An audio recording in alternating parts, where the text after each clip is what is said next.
اللہ الرحمن الرحیم۔ السلام علیکم، کیسے ہیں آپ سب دوستو؟ ایس کے ناول میں آپ سب کا سواگت ہے۔ میں ہوں آپ کی دوست ایس کے۔ جنت کے پتے بائی نمرہ احمد، قسط نمبر 16۔ اس نے نیند سے بوجھل ہوتا سر دائیں طرف گھمایا، کوہنی کے بل ذرا اوپر ہوئی اور تکیے تلے ہاتھ ڈال کر موبائل نکالا۔ اس کا ترکی والا موبائل بج کر اسی پل خاموش ہوا تھا۔ 2 مسڈ کال۔ اس نے تفصیل کھولی تو چمکتی اسکرین سے آنکھیں پل بھر کو چندھیائی۔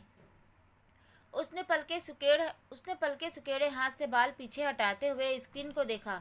تایا فرقان موبائل، 7 بریکٹ میں 2 کا ہندسہ تھا۔ حیا نے اسکرین کے کونے پہ لکھے ٹائم کو دیکھا۔ رات کا 1 بج رہا تھا۔ یہاں 1 بجا تھا تو پاکستان میں 3 بجے ہوں گے۔ آدھی رات کو آنے والا فون اور مہمان کبھی اچھی خبر نہیں لاتے، اور نہ ریسیو کرنے والی کال اس پرچھی کی مانند ہوتی ہے جو کوئی گھونپ کر نکالنا بھول گیا ہو۔ اس کی ساری نیند اور سستی پل بھر میں بھاگ گئی۔ تایا اس وقت کیوں کال کر رہے تھے؟ وہ ٹھیک تو تھے؟ اماں ابا راحل سب ٹھیک تو تھے؟ پتہ نہیں کیا مسئلہ تھا۔ وہ تڑپ کر واپس کال ملانے لگی، پھر یاد آیا کہ اس میں بیلنس نہیں تھا۔ اس نے بے بسی سے اپنے پاکستانی موبائل کو دیکھا جو تکیے کے اس طرف رکھا تھا۔ اس میں بھی بیلنس ختم تھا، بلکہ اس فون میں تو ترکی آنے کے بعد بیلنس ہی نہیں ڈلوایا تھا۔ اس نے کمبل پھینکا اور سیڑھیاں پھلانگ کر نیچے اتری۔ وہ اپنے نائٹ سوٹ میں ملبوس تھی، گلابی چیک والا ٹراؤزر اور کھلا لمبا کرتا۔ ڈی جے موبائل دو اپنا۔ اس نے ڈی جے کے بنک پہ چڑھ کر اس کو جھنجھوڑا۔ وہ بمشکل ہلی۔ نیند مت خراب کرو میری، سیدھی جہنم میں جاؤ گی تم۔ ڈی جے نے بند آنکھوں سے بڑبڑاتے ہوئے کروٹ بدلی۔ اس کا موبائل وہیں تکیے کے ساتھ رکھا تھا۔ حیا نے موبائل جھپٹا اور نیچے اتری۔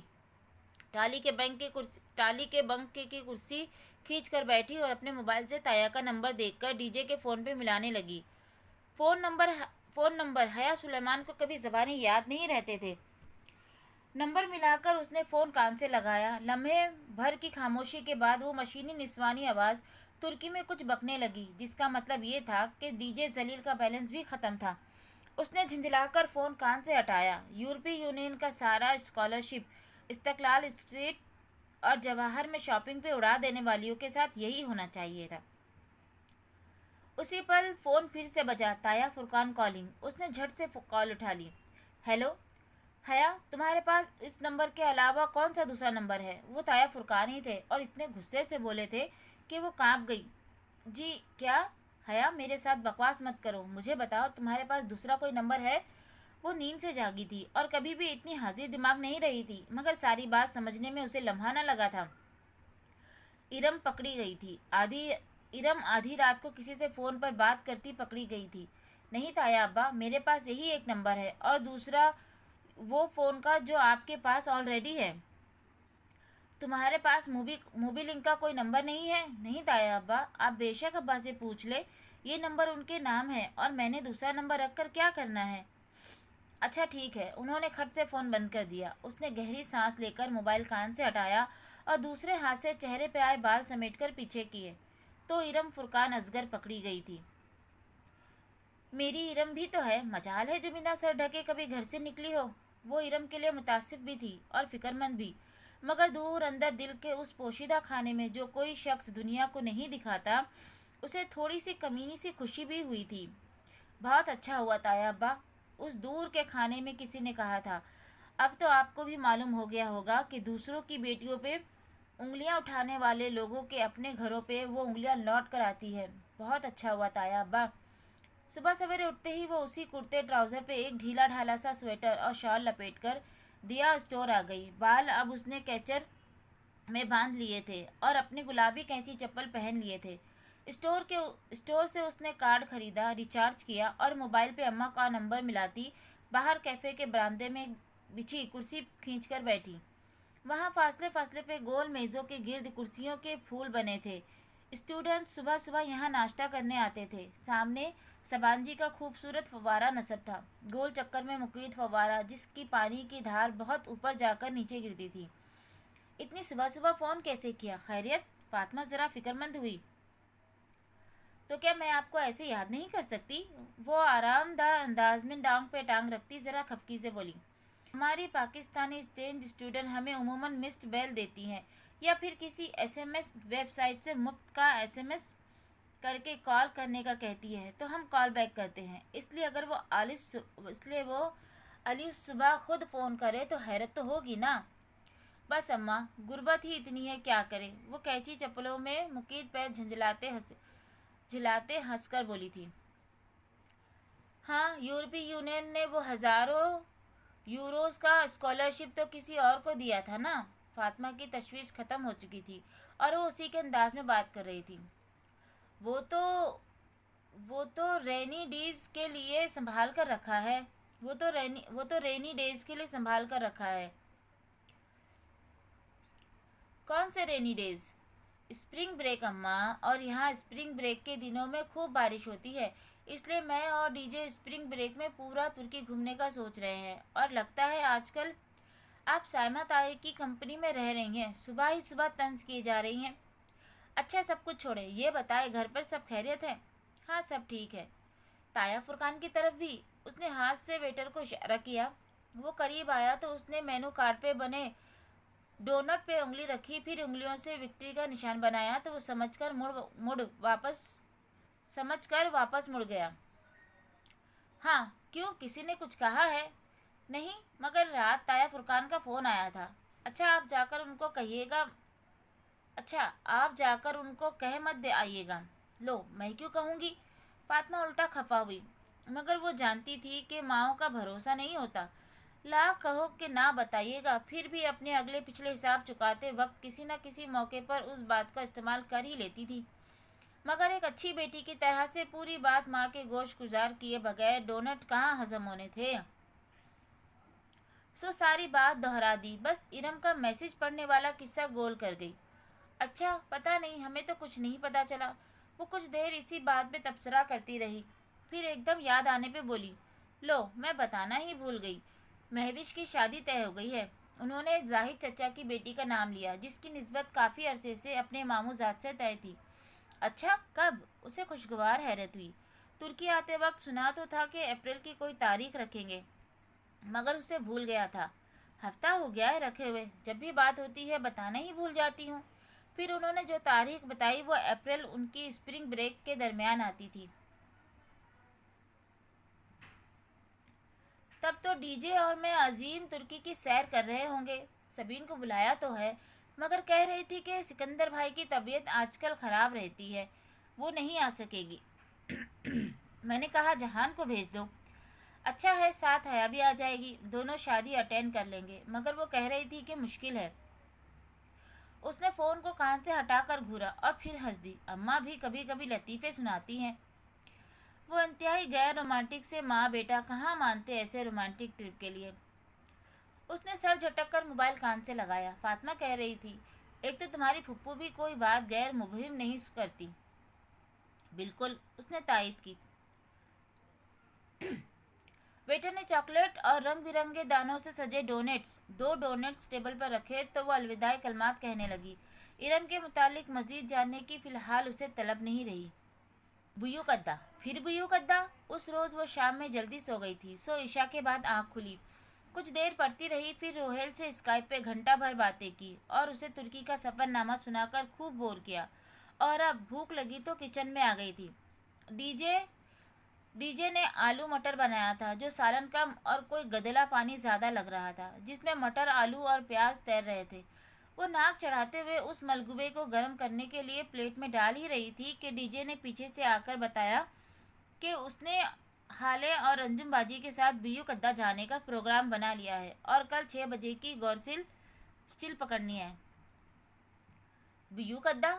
پھر بیو کدہ؟ وہ اوون کا دروازہ بند کرتی چونک کر پلٹی، پل بھر میں اس کی آنکھوں میں ناگواری سمٹ آئی تھی۔ حالے اور انجم باجی نے پروگرام بنا کر مجھ سے پوچھا تو میں نے حامی بھر لی۔ پانی کی بوتل کو کھڑے کھڑے منہ سے لگاتے ہوئے ڈی جے نے شانے اچکائے۔ اور یقیناً میری طرف سے بھی حامی بھر لی ہوگی۔ بالکل، میں کوئی نہیں جا رہی بیو کدہ، میری طرف سے انجم باجی کو انکار کر دو۔ وہ پلٹ کر چیزیں اٹھا کر پٹکنے لگی، انداز میں واضح جھنجھلاہٹ تھی۔ کیوں، اتنا خوبصورت تو ہے، اتنا خوبصورت جزیرہ ہے؟ مجھے نہیں جانا ادھر، بس کہہ دیا نا۔ وہ ریفریجریٹر کا اوپری فریزر کھولے پیکٹ ادھر ادھر کرنے لگی، بالوں کا ڈھیلا جوڑا اس کی گردن کی پشت پر جھول رہا تھا۔ مگر کیوں؟ وہ عبدالرحمن پاشا کا جزیرہ ہے اور میں اس آدمی کی شکل بھی نہیں دیکھنا چاہتی۔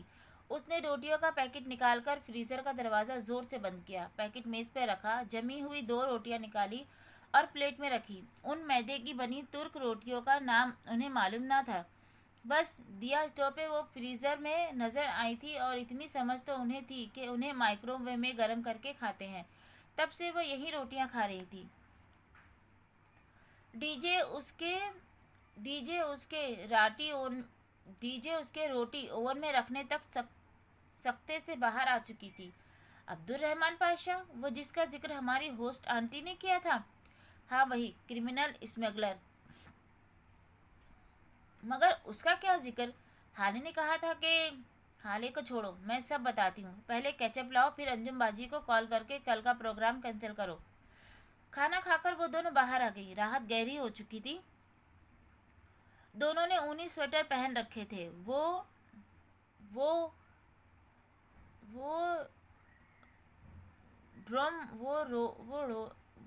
ڈروم بلاک سے نکل کر باتیں کرتے سبزہ زار پہ چلتی گئی۔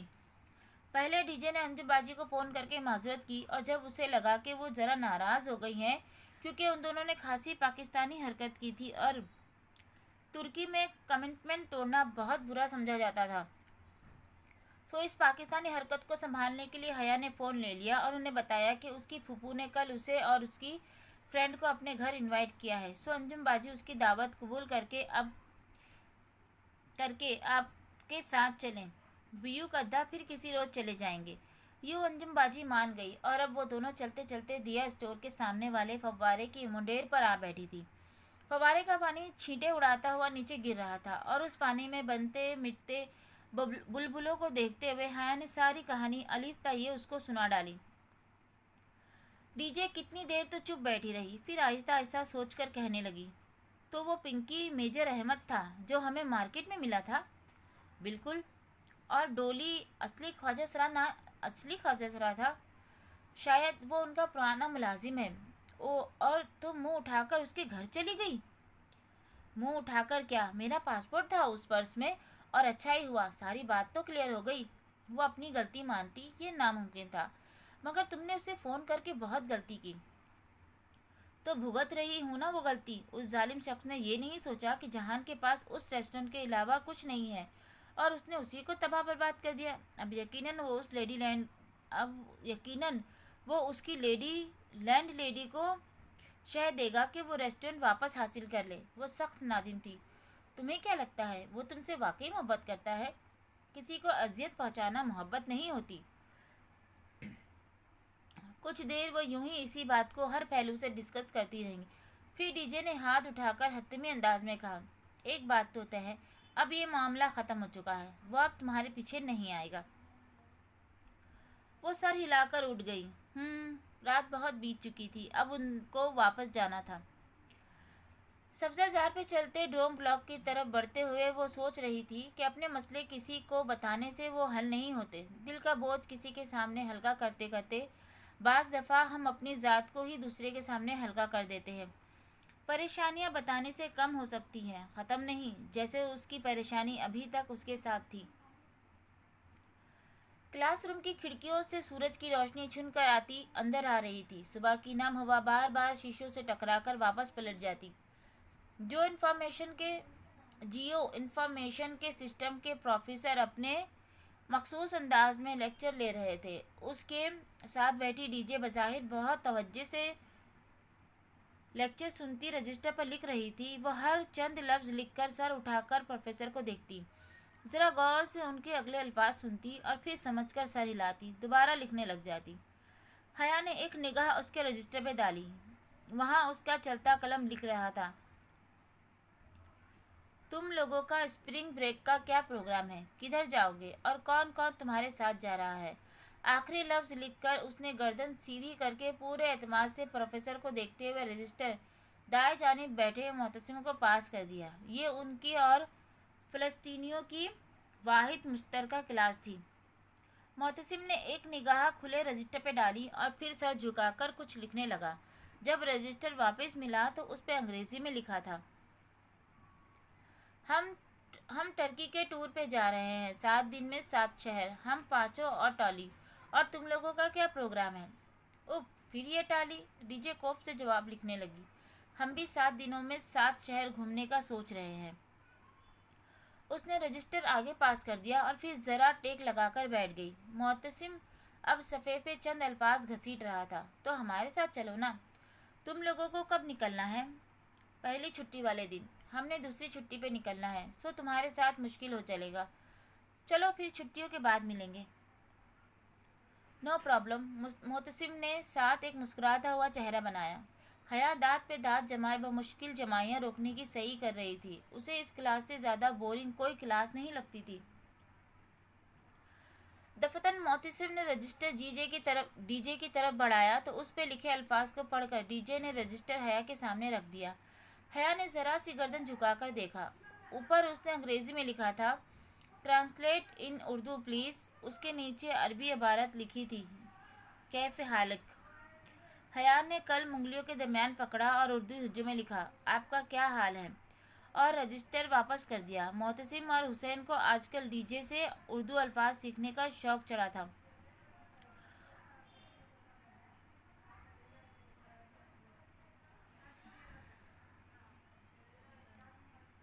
اس کلاس میں وہ یوں سارا وقت عربی الفاظ لکھ لکھ کر ان کو دیتے تھے۔ چند لمحوں بعد اس نے صفحہ پھر حیا کے سامنے کیا، اب کہ اس پہ لکھا تھا، حالی بخیر۔ حیا نے چڑھ کر نیچے لکھا، میں بالکل ٹھیک ٹھاک ہوں اور آپ کی خیریت ٹھیک چاہتی ہوں۔ اتنا لمبا کیوں لکھا؟ ڈی جے نے حیرت سے سرگوشی کی۔ اگر چھوٹا لکھتی تو فوراً ہی اسے سیکھ کر مجھ سے آج ہی کی تاریخ میں پوری فیروز الغات لکھواتا۔ اب اچھا ہے نا، پورا دن ٹھیک پڑھنے میں گزار دے گا۔ اور معتصم سے کلاس کے اختتام تک ٹھیک سے نہیں پڑھا گیا۔ کلاس ختم ہوئی تو وہ واپس ڈروم میں آئی۔ منہ ہاتھ دھو کر تیار ہونے میں کافی وقت لگ گیا۔ اس نے ایک مور پنکھ کے سبز رنگ کا پاؤں کا چھوتا فراک پہنا۔ فراک کی آستینیں تنگ چوڑی دار تھی اور نیچے پاجامہ تھا۔ پورا لباس بالکل سادہ تھا۔ بال اس کے کھلے چھوڑ دیے تھے اور کاجل اور نیچرل پنک لپسٹک لگا کر ڈی جے کی طرف پلٹی۔ کیسی لگ رہی ہوں؟ ڈی جے جو بالوں میں برش کر رہی تھی رک کر اسے دیکھنے لگی۔ بالکل پاکستان کا جھنڈا۔ دفعہ ہو جاؤ۔ تقریباً 1.5 گھنٹے بعد وہ دونوں ہالے اور انجم باجی کے ساتھ جہانگیر میں واقع پھوپھو کے گھر کے سامنے کھڑی تھی۔ پھوپھو کو بتا تو دیا تھا نا، یہ نہ ہو کہ وہ کہیں میں نے تو انوائٹ ہی نہیں کیا تھا؟ ڈی جے نے آہستہ سے پوچھا۔ ہاں ہاں بتا دیا تھا، اس نے سرگوشی میں ڈی جے کو جواب دیتے ہوئے ڈور بیل بجائی۔ پھوپھو ان سے بہت پرتپاک سے ملی تھی۔ لیونگ روم میں بیٹھنے تک ہی تعارف کا مرحلہ تمام ہو گیا۔ حیا، آج تو تم نے گھر میں رونق کر دی ہے۔ وہ واقعتاً بہت خوش تھی۔ حیا ان کے گھر کو اپنا سمجھ کر دوستوں کو ساتھ لائی ہے، یہ خیال ہی ان کو مسرت بخش رہا تھا۔ وہ ان 2 ماہ میں چند ایک بار ہی پھوپھو کے گھر آئی تھی اور پہلی 2 دفعہ کے بعد جہان کبھی گھر نہیں ملا تھا، نہ ہی وہ اسے بتا کر آتی تھی۔ اس دفعہ تو اس نے بالکل بھی نہیں بتایا۔ وہ اندر ہی اندر خود کو اس کا مجرم سمجھ رہی تھی۔ اس کے ٹوٹے بکھرے ریسٹورنٹ کو یاد کر کے وہ اکثر خود کو ملامت کرتی تھی۔ آپ کا گھر بہت پیارا ہے آنٹی، انجم باجی نے صوفے پہ بیٹھتے ہوئے ادھر ادھر دیکھتے ہوئے ستائشی انداز میں کہا تھا، اور یہ رگز تو بہت ہی پیارے ہیں۔ خالے نے فرش پہ بچھے رگز کی جانب اشارہ کیا۔ اور میری پھوپھو بھی بہت پیاری ہیں۔ وہ پھوپھو کے شانوں کے گرد بازوئے حمال کیے مزے سے بولی تو پھوپھو ہنس دی۔ ڈی جے نے آہستہ سے سرگوشی کی، اور پھوپھو کا بیٹا بھی بہت پیارا ہے۔ حیا نے زور سے اس کا پاؤں دبایا۔ وہ بس سی کر کے رہ گئی۔ چلو تم لوگ ادھر بیٹھو، میں ابھی آتی ہوں۔ اچھے میزبانوں کی طرح پھوپھو مسکرا کر کہتے ہوئے راہداری کی طرف مڑ گئی، جس کے دوسرے سرے پہ کچن تھا۔ کچن کا دروازہ کھلا تھا اور صوفوں پہ بیٹھے ہوئے انہیں کچن کا آدھا حصہ نظر آتا تھا۔ پھوپھو، وہ ان کے پیچھے ہی چلے آئی۔ ارے تم کیوں آ گئی؟ ان کو کمپنی دو نا۔ وہ فریزر سے کچھ جمے ہوئے پیکٹ نکال رہی تھی۔ وہ ایک دوسرے کو کافی ہے۔ آپ سنائیں، انکل اوپر ہیں؟ میں نے سوچا ان سے مل لوں، جب بھی آتی ہوں عموماً ان کے سونے کا وقت ہوتا ہے، ملاقات ہی نہیں ہو پاتی۔ وہ یہ تو نہیں کہہ پائی کہ جب بھی وہ آتی تھی پھوپھو ان کو